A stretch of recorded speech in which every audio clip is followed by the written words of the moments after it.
Bonjour à tous, je pense que beaucoup d'entre vous connaissent ce genre de guimauve à mâcher. Nous avons fabriqué tant de sucreries différentes à grande échelle, faisons-en un aussi. L'un des ingrédients les plus importants de la guimauve est la gélatine. On ouvre les sachets et on les verse dans un bol.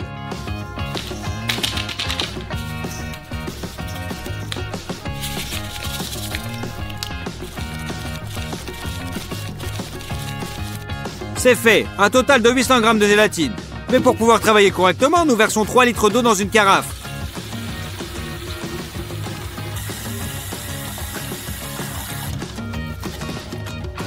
Et nous y versons la gélatine.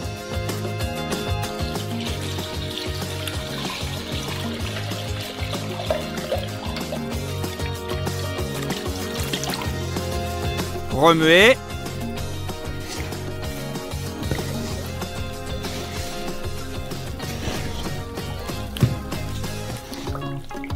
Et en 2 minutes, il commence à gonfler.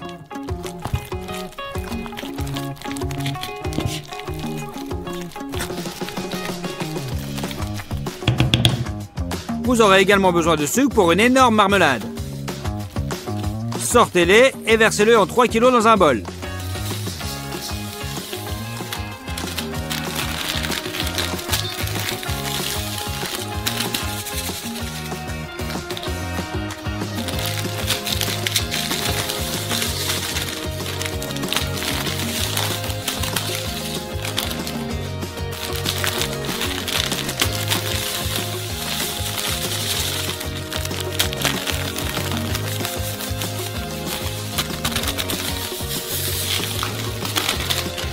Il faut également 2 boîtes de sirop de maïs, du sel, de l'extrait de vanille et 2 litres d'eau.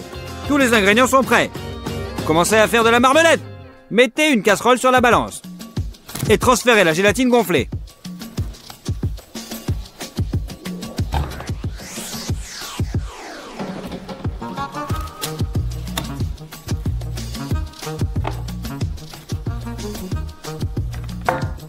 À savoir 250 g. Mettez-le sur la cuisinière et remuez constamment. La gélatine doit fondre.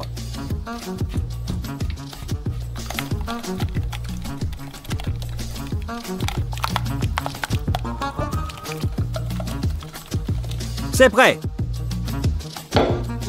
Mettez maintenant la deuxième casserole sur la balance et y versez exactement 800 g de sucre.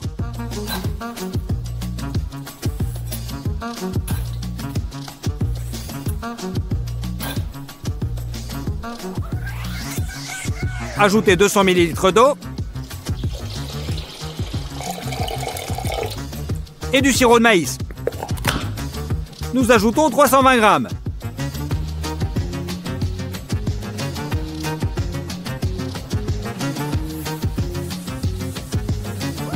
Également sur la cuisinière. Portez à ébullition et faites bouillir le sirop pendant 9 minutes. Il doit prendre une couleur jaunâtre. Pendant ce temps, versez la gélatine fondue dans le bol du mixeur.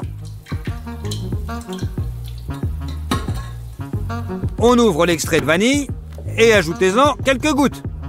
Puis on le sale et on le fouette.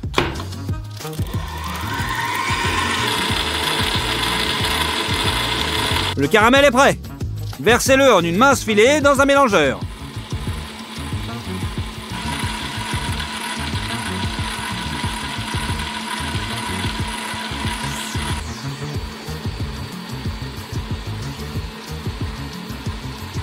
La masse est rapidement agitée, mousseuse et refroidie. 10 minutes et nous avons un bol plein de mousse rigide. Nous utilisons une grande casserole comme moule pour éviter que tout ne colle plus tard. Saupoudrez le beurre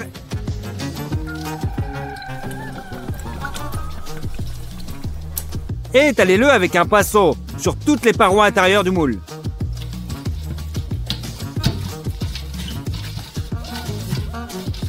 Saupoudrez également d'amidon.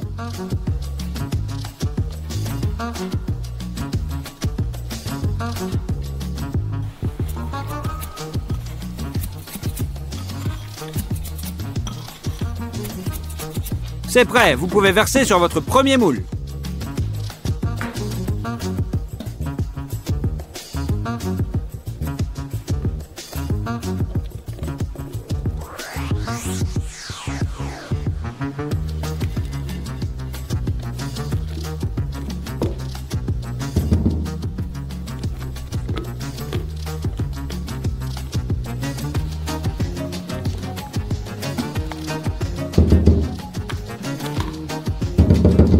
Nous avons versé la première partie.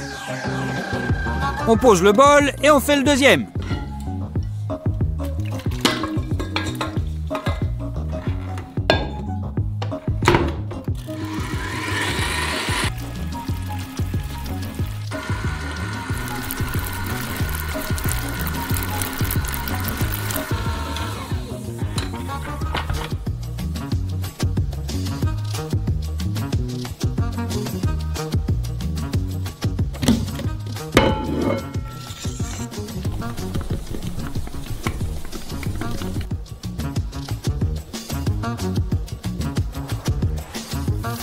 Et on doit répéter la même action 6 fois de plus.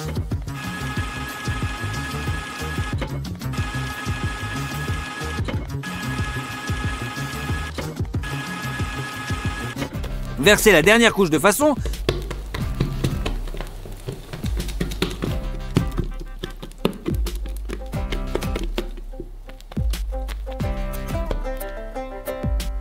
à ce qu'elle soit aussi grosse qu'une colline. Laissez cette masse refroidir pendant 10 heures. Notre douce substance a déjà durci. Saupoudrez de la fécule de maïs sur le dessus pour empêcher de coller.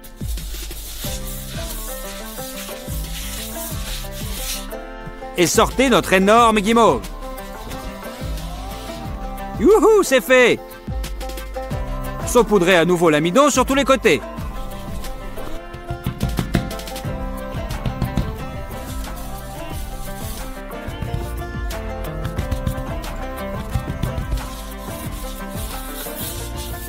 Regardez comme c'est doux et élastique, comme la guimauve du commerce. Son goût est encore meilleur car il n'y a pas d'arôme chimique. Retournez la guimauve sur le côté.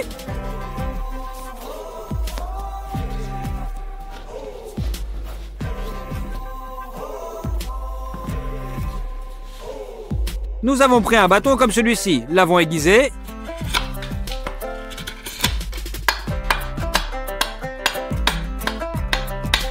Et avons essayé d'y mettre la guimauve pour la faire rôtir sur le feu.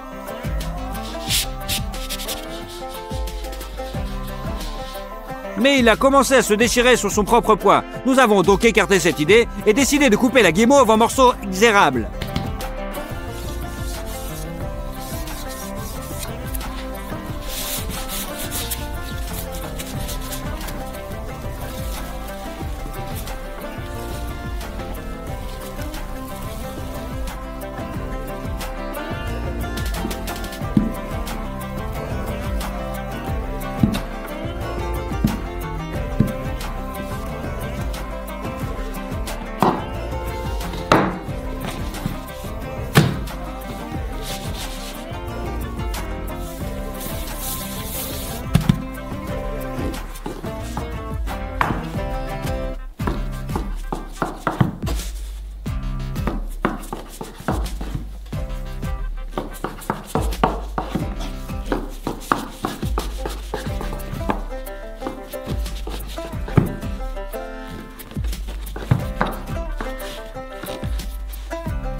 C'est prêt! Nous nous sommes retrouvés avec beaucoup de délicieuses marmelades faites maison. Bonjour à tous, aujourd'hui nous faisons des lasagnes en 1 minute, en 1 heure et en 1 journée. Notre minute est écoulée. La seule chose que vous pouvez faire en si peu de temps est de les réchauffer au micro-ondes. On le règle sur 55 secondes. Et après, c'est prêt. Goûtons pour voir. En gros, c'est comestible, mais on dirait qu'il n'y a pas de viande dans ces lasagnes. Les prochaines lasagnes prendront 1 heure à cuire. Mettez la casserole sur la cuisinière, ajoutez de l'huile et faire frire le bœuf haché. Émiettez votre viande pour éviter qu'elle ne cuise en une seule galette solide.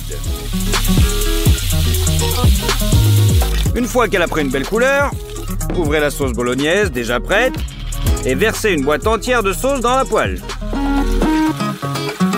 Tout ce que vous avez à faire, c'est de mélanger le tout et de le faire bouillir un peu.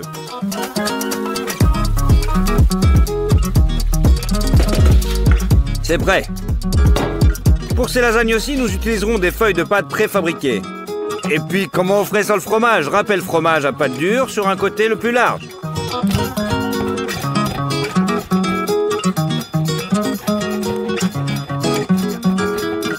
C'est fait. Il nous faut plus de sauce à la crème et ensuite on commence à assembler les lasagnes. Mettez une feuille de pâte au fond. Versez la sauce à la crème dessus. Ensuite, vient la viande hachée. On aplatit le tout.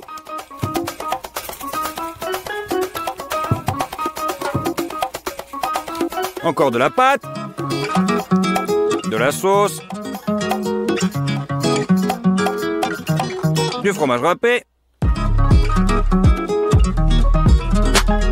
De la pâte. Du hachis.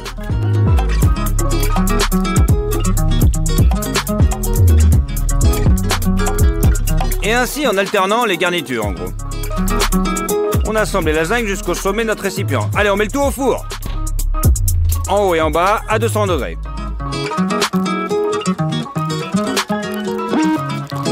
C'est prêt. À ce stade, les lasagnes sont entièrement cuites en 1 heure.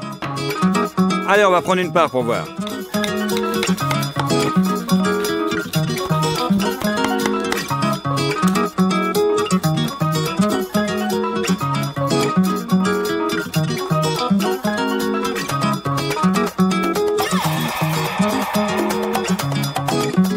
Je pense que c'est beaucoup plus joli que les premières lasagnes.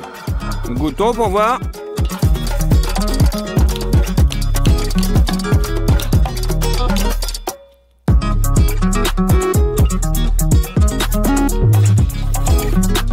Ouais, en plus, c'est vachement meilleur que les produits du commerce. Nous aurons toute la journée pour faire notre 3e lasagne. On commence par les légumes. Coupez les carottes en 2 et on les coupe en petites lamelles.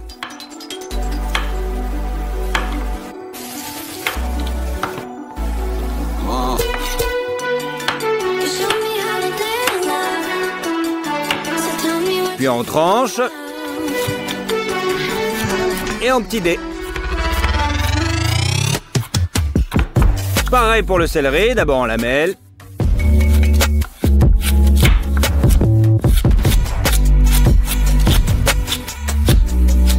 Puis en cubes.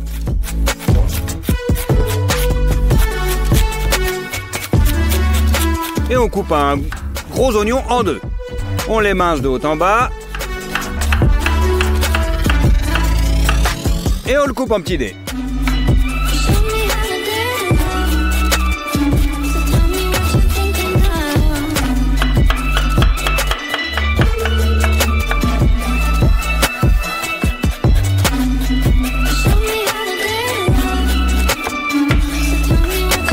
On utilise des côtes de bœuf au lieu de la viande hachée. Coupez-les de manière à ce que chaque morceau contienne un os et de la viande autour.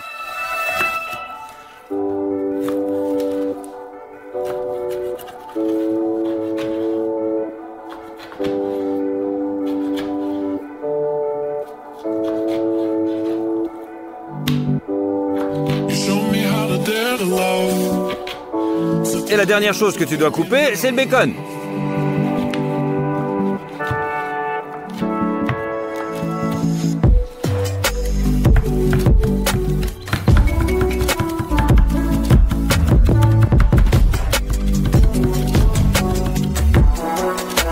Avec tous ces ingrédients, allez, on passe à la cuisinière. Et la première chose à frire sont nos côtes de bœuf. Nous le faisons à la puissance maximale de la cuisinière pour donner une croûte rapide.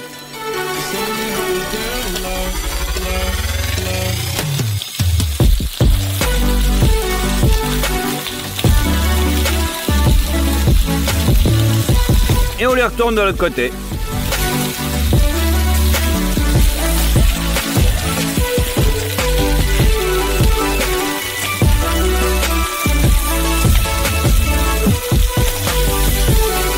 La fine croûte des deux côtés est prête.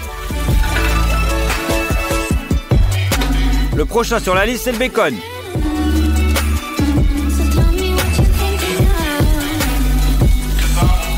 nous devons faire fondre la graisse avec une petite saveur fumée. Et on y fait frire tous nos petits légumes.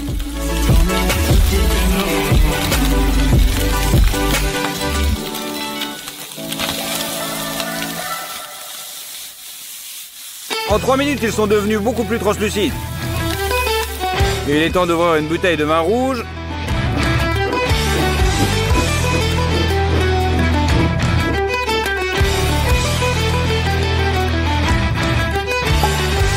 Et de l'ajouter à nos légumes.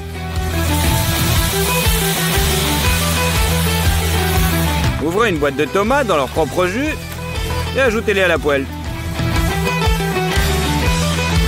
Salé et poivré, le tout est remué.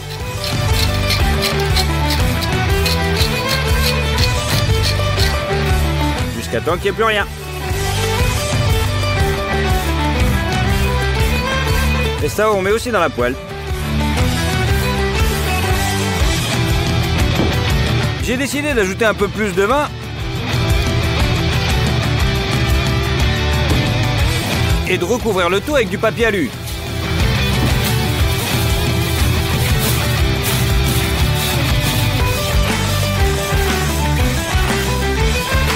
Je le mets dans le four. La viande a mijoté pendant 7 heures. Il est temps de l'enlever.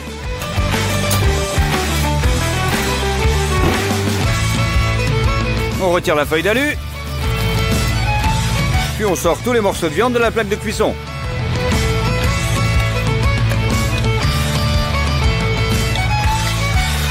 Et on les met dans un bol.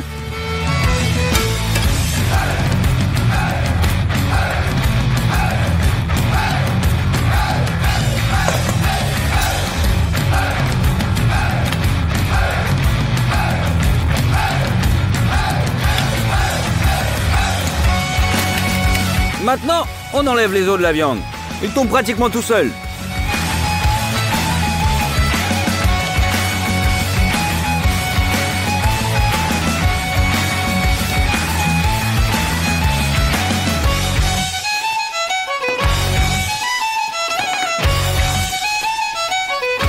C'est prêt. Maintenant, à l'aide de 2 fourchettes, on déchire la viande en petits bouts.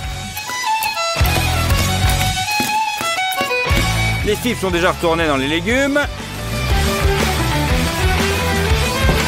Et on mélange tout.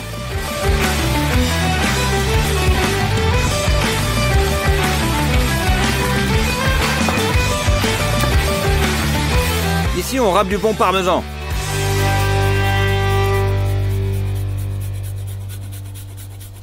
Et on malaxe à nouveau.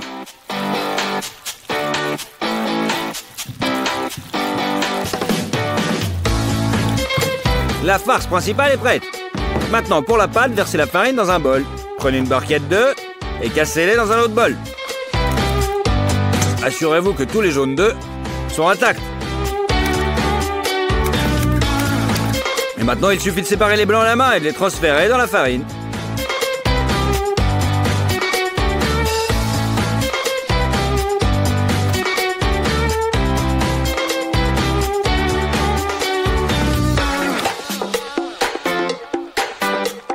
Et voilà 10 jaunes. Salez le tout pour donner du goût. Et pour l'élasticité de la pâte, nous versons de l'huile d'olive. Et on mélange bien le tout.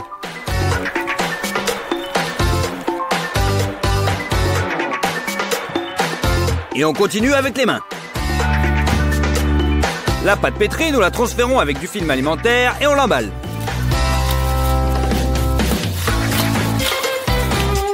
Laissez reposer le tout dans le frigo pendant une demi-heure. Après ce temps, nous le déroulons à nouveau.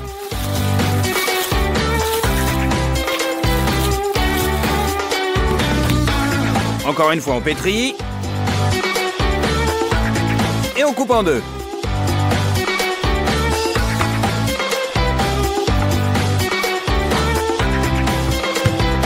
Roulez chacun d'eux avec un rouleau à pâtisserie jusqu'à ce qu'il ait une forme ovale. Et on utilise un couteau pour les couper en deux.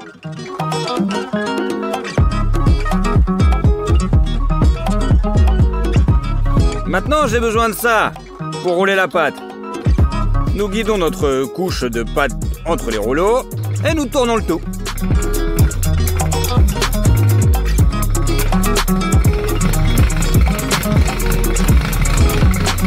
C'est la première fois qu'on fait ça.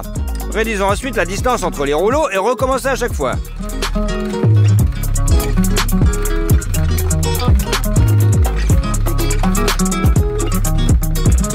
Du coup, la pâte va devenir de plus en plus fine. L'essentiel est de guider la pâte de manière régulière afin qu'elle ne se déchire pas sur les rouleaux.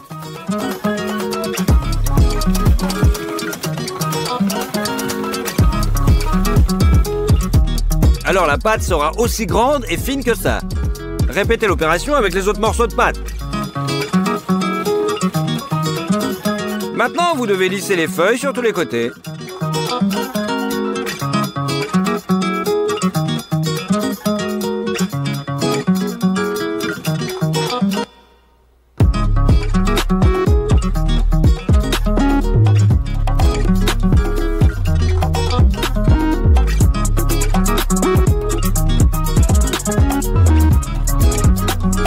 Mettez une casserole avec de l'eau sur la cuisinière.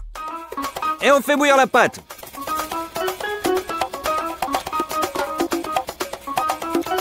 Après 5 minutes, sortez-la et mettez-la sur le papier absorbant. Trempez un pinceau dans l'huile d'olive et badigeonnez la pâte avec.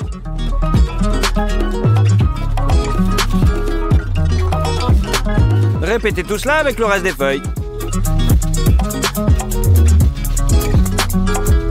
Et pour faciliter l'assemblage de nos lasagnes, empilez les pâtes les unes sur les autres. C'est pourquoi nous avons huilé les feuilles de pâte afin qu'elles ne collent pas ensemble. Pas con?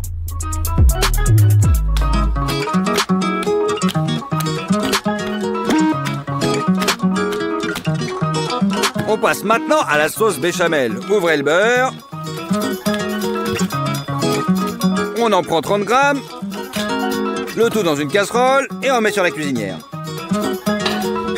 Maintenant, il faut le faire fondre. Puis on ajoute de la farine comme épaississant.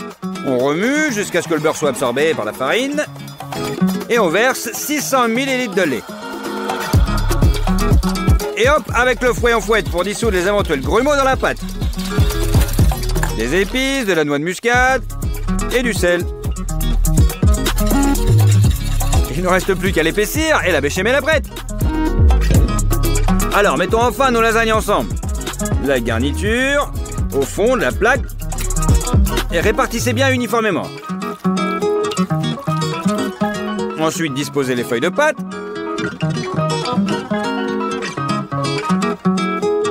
La sauce béchamel dessus.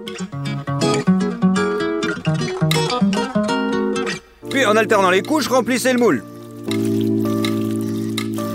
Et bien sûr, sur le dessus, on râpe un petit peu de parmesan.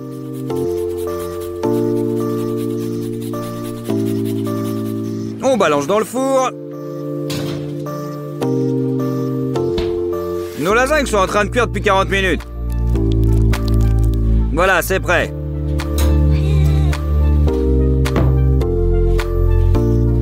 Allez, on la coupe en petites parts.